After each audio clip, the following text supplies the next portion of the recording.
तो चलिए आज the melody queen Lata Mangeshkar ji के बारे में जान लेते हैं। तो उनकी जन्म हुई थी 28 सितंबर 1929 इंदौर में।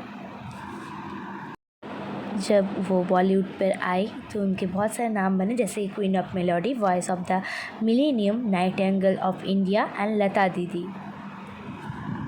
चलिए लता मंगेशकर जी के 1940s के करियर के बारे में जान लेते हैं। तो जब इन 1942 लता मंगेशकर जी सब सिर्फ 13 साल की थी तो तब उनके पापा हार्ट डिजीज़ से देहांत होते हैं।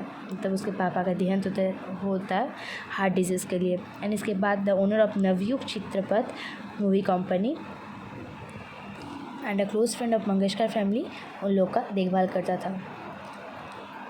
एंड उन लोग ने उसको हेल्प किया था एक कैरियर बनाने के लिए सिंगर एंड एक्ट्रेस की दुनिया पर। तो उन्होंने तब फर्स्ट गाए थे नाचू या गादे खेलू सारी मनी हौस भरी, जिसको कंपोज किया था सद सिवारो निर्वर फॉर वसंत जोगलस्कर मराठी मूवी किती hustle in 1942, but the song was dropped from the final card. इसके बाद विनायक उनको एक स्मॉल रोल दिया था नवयुग चित्रपट मराठी मूवी पहली मंगला गौर में, जहाँ पर वो गाते हैं नताली चित्राची नवलाई, जिसको कंपोज किया था दादा चंदेकार ने। उनकी फर्स्ट हिंदी सॉन्ग है माता एक सपूत की दुनिया बदल दे तू फॉर द मराठी फिल्म गजवाओ 1943। अब बॉलीवुड इंडस्ट्री में पहले तो वो एक्टिंग करती थी, पर उसको ये सब अच्छा नहीं लगा क्योंकि इतने सारे लाइट्स, इतने सारे लोग उसके अराउंड, उसको अनकंफर्टेबल फील होती थी।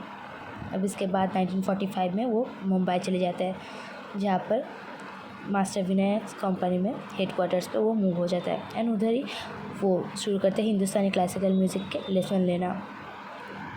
इसके बाद वो करते हैं पार लगाओ कर जोड़ी for Vasant Jugalkar Hindi language movie Aapki Seva Mein in 1946, which was compose by Datta दवेचकर।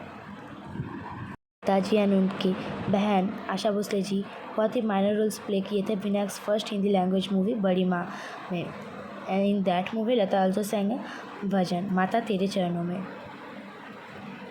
चलिए जान लेते हैं लता मंगेशकर जी के ऑनर्स के बारे में। फर्स्ट ऑनर्स अगर जान लेंगे तो उन्होंने अचीव करिए Padma Bhushan in 1969, Dada Saheb Phalke award in 1989, Maharashtra Bhushan award in 1997, Padma Vibhushan in 1999, Bharat Ratna in 2001 and Officer of the National Order of the Legion of Honour in 2006।